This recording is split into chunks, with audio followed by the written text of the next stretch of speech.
आणि रस्त्याच्या बाजूला ही जी चर खांदलेली ह्या चरीमध्ये आता सध्या पावसामुळे पाणी साठलंय.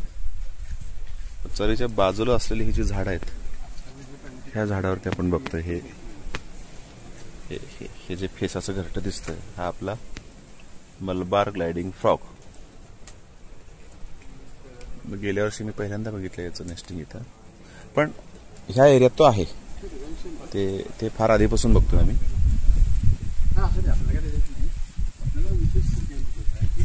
चुकून जर पाऊस थांबला आणि जर हे पाणी आटलं तर मोठा प्रॉब्लेम क्रिएट होतो. कारण तुम्ही बघाल हे घरटं बरोबर पाण्याच्या वरती, म्हणजे ह्या घरट्यात हे फेसाचं घरटं आहे आणि ह्याच्यामध्ये त्यांनी अंडी सोडलेली असतात आणि त्याचे टॅडपोल्स बनतात.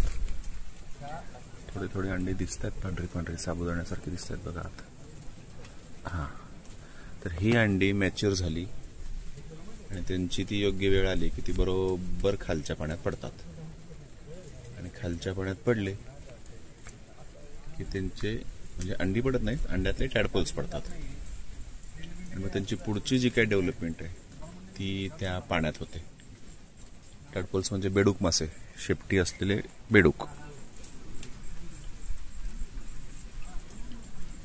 ह्यांना पाणी पाहिजे ऍक्च्युली.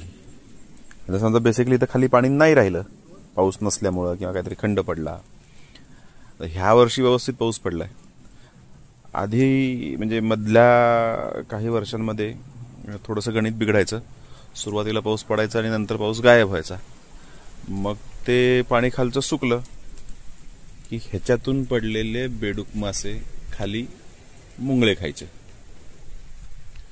असा तो विषय आहे.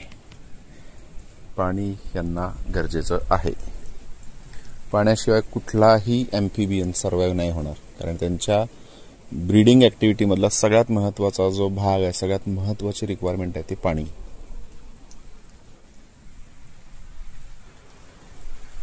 येस.